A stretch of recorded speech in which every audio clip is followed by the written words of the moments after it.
Yeah. Please tell me that I can't, that I won't, that I fail, that I'll never make it out, yeah.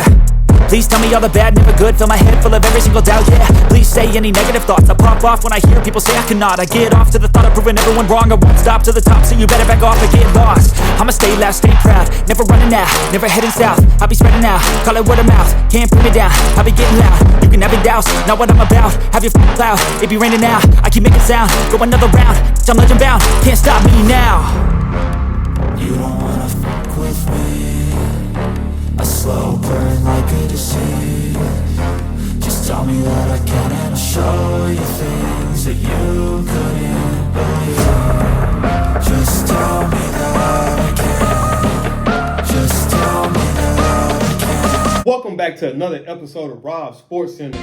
Boy, do I got a video for y'all today. Now, I done seen a couple people do this video. I done seen the people off of Speak, Shady McCoy, James Jones, Joy Taylor, and I forgot who was on that specific episode with them. I done seen, Stephen A, Shannon Sharp, and everybody. And I done seen a couple other fellow sports YouTubers as well doing this. So I was like, man, you know what? I got to make sure that when I come with this type of video, man, I'm going to bring some pressure coming. And as you can see by the title, man, this is my reason or who I think is going to be the biggest threat to the Kansas City three-peating and why I believe so, right? So obviously you can see by the title, I say that if healthy, that's the biggest thing.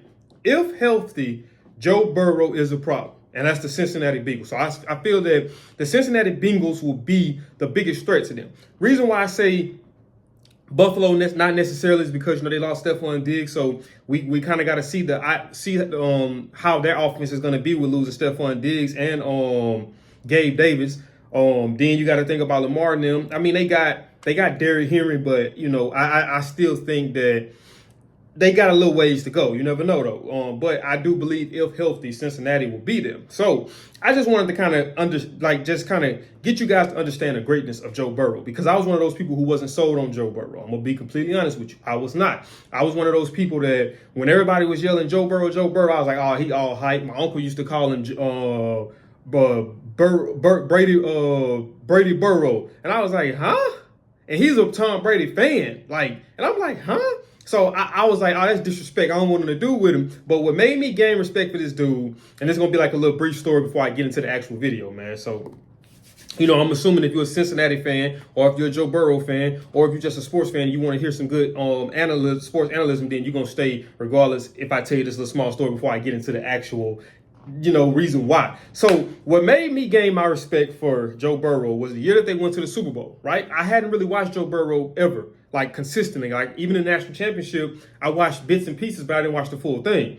So I watched this dude take a beating the whole season, but specifically in that game against the Tennessee Titans. Him and Ryan Tannehill were leading the league in terms of QB sacks, quarterback sack that year. And they both was getting beat up in that game. And I watched Joe Burrow take punishment after punishment after punishment, almost similar to what I was telling you guys when I earned my respect for Shedeur Sanders in that UCLA game. Same thing with him. Man, he was getting hit back to back. He never threw his helmet down. He never yelled at his offensive linemen. He never yelled at his receivers for not being able to get open. He never yelled at the coaching for not drawing up the right plays. He just stayed cool, calm, and collected, and he stuck to the game plan, and he believed in it. And that was the biggest thing. And I watched him fight through that adversity and come out and be calm and composed. That's something that you don't see from a lot of quarterbacks, especially that early on in their career, because you got to think, that was Burrow's second year. He hadn't had years. He's only been in the league for 4 years now. So he hadn't had, a whole bunch of experience. That was his first time in the playoffs. And to be on, I think they was on the road. Wasn't they on the road in that game? And to go through that showed me he earned my respect. So I'm just going to kind of briefly go through his stats. Obviously, from his rookie year 2020 season, he tore his ACL week 11. But up until that point, and keep in mind, rookie year he didn't have Jamar Chase. So he passed for 2,688 passing yards, 13 touchdowns, and 5 interceptions with no Jamar Chase. Bounced back the next year. They draft Jamar Chase. Offensive line get a little better, not a lot. He throws for 4,611 passing yards, 34 touchdowns, and 14 interceptions. Then you fast forward to 2020. Matter of fact, obviously they went to the Super Bowl that year. So then you fast forward to 2020. He threw for 4,475 yards, 35 touchdowns, 12 interceptions. Obviously, they lost to the Cincinnati Bengals in that AFC Championship game. And then you come back 2023, he hurt himself. He actually hurt himself week 11 again, but he hurt himself in the offseason originally. I think it was something with his calf. So he was kind of having, it was kind of him and Han if he was going to actually play, but he played, and you could tell that he still wasn't the same, but he hurt himself. I think it was week 11. And then I think the following week they put him on injury reserve just because, that season was pretty much over with. But he threw for 2,309 passing yards, 15 touchdowns, and 6 interceptions. Now, this is where it gets interesting there. This is where it's going to get juicy right here, man. You know how I always got to do my drop the pen moment? Here come the drop the pen moment. So, the first time that him and Patrick Mahomes met in a regular season game was in 2021. Bengals won 34-31. He's up on Mahomes 1-0. Second time playing in the 2022 season in the conference championship game. Joe Burrow and the Cincinnati Bengals won 27-24. That's the year they go to the Super Bowl.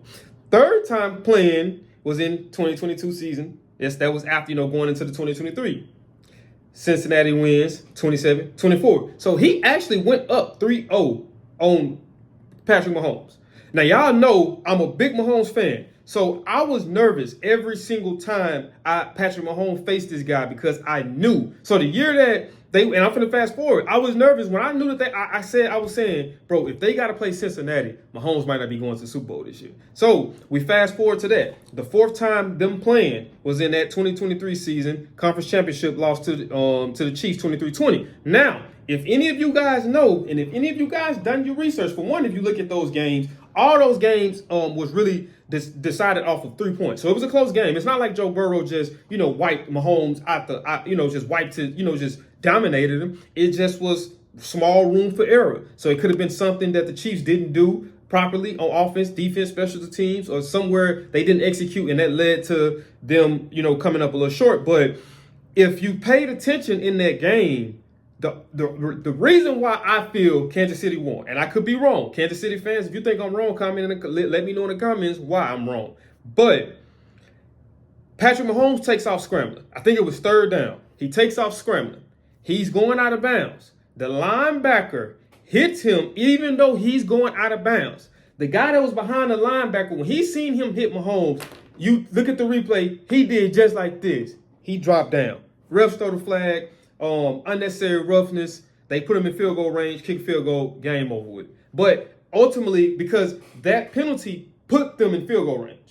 Now, I don't remember if they ran the ball or anything after that, but that penalty put them in field goal range. And that's what allowed the Chiefs to come out victorious. So you can say, okay, yeah, at that point, Burrow was up 3-1, but the game that really, really mattered, well, I mean, he lost to a conference championship to Burrow. So, but, it's 3-1, and the time that he finally did beat him was in a conference championship game for them to go to the Super Bowl. So then you come back, the fifth time they played was in 2023, and that was the year that that was around the time Burrow's calf was hurt. And I'm not making no excuses, but, obviously, if you watch that game and watched him throughout that little time period, you can tell that he was kind of off. You know what I mean? So, but the Chiefs ended up winning that game 25-17. So that put their matchup 3-2 to Burrow and Mahomes. Burrow still up 3-2. But, just look at all those games I just named you. All those games was decided, up until 2023 by 3 points. Literally, 3 points. It wasn't no blowout on the Chiefs end. It wasn't a blowout on Mahomes end. Now, I didn't go pull up their individual statistics to see, okay, well, Mahomes threw 2 interceptions. And one of these interceptions might have been a clutch time interception that ended up kind of sealing the game for him. You know what I mean? So you got to take all those things in consideration. But, like I was saying, the thing that makes me so confident about the Cincinnati Bengals is just what I was telling you guys. I watched this guy have to fight through a level of adversity that'll break a lot of quarterbacks, and that's consistently being beat up over the course of a season on top of getting beat up in the playoffs. So I watched this guy. And by the way, if you don't know, they lost to the Rams in that Super Bowl. But he played a pretty solid game. So is Jamar Chase. Rams just executed, and it was just better that day. But I watched this guy get beat up constantly. And I didn't see no frustration. I didn't see no anger. He didn't get out of character. Look, getting out of character is what cost them that game. Because you got to think about this, right? Joe Burrow was 1 game away from the Super Bowl in 2022. Getting out of character when the linebacker hit Mahomes when he was already out of bounds was out of frustration. And guess what? That frustration cost them an opportunity at the Super Bowl, potentially. You see what I'm saying? So I watched him stay cool, calm, and collected. He didn't force no passes. He wasn't, and some people might say, okay, he holds on to the ball too long. Well, I would rather for him to hold on to the ball and take a sack than to throw potentially a pick six, or to take us out of field goal range, throwing an interception. You see what I'm saying? Or put them in better field position than an interception. I'd rather take the sack, punt it, trying to pin them, behind at least the 20 and make them work at 80 yards. I'll take that than to throw an interception and now they 50 yards already there. 30 more yards, they in field goal range. 50 yards, 20 more yards, you add on to that, that's a touchdown. You see what I'm saying? So it's all about being very precise and decisive in your decision making. And like I always tell you guys, one of the things that I say about Joe Burrow makes, not Joe Burrow, but Josh Allen, he makes horrible decisions under pressure. Now, granted, Stephon Diggs could have been a part of that because he was always on the sideline whining and crying about not getting the ball. So that could have led to some of his poor decision making, but I'm not going to put all those poor decisions on Stephon Diggs. I'm pretty sure, yes, Stephon Diggs did influence him in certain ways, but you see that pattern of bad mistakes made not just in the regular season, not just in the playoffs, but the regular season as well. So Stephon Diggs didn't influence that every time. But with Joe Burrow, more times than not, I feel that he's going to make the better football decision. Because like I say, you look at the games, they were only short 3 points. It's not like they was getting blew out. It's not like Kansas City was, the games that they did lose, it's not like Kansas City walked over them. And it's probably not like Mahomes played that much of a better game than him. It probably could have came down to coaching, and Andy Reid just out-coached him. You know what I mean? So those are things that you got to factor and take into consideration. But like I say, that's a big if Burrow can stay healthy. That's been the hardest thing since he's been in the league. I mean, out of those 4 years, he's been hurt twice, and two of those, those 2 times he got hurt was season-ending injuries. You know what I mean? So, and that chalked back up to the offensive line. They got to be able to block for this man.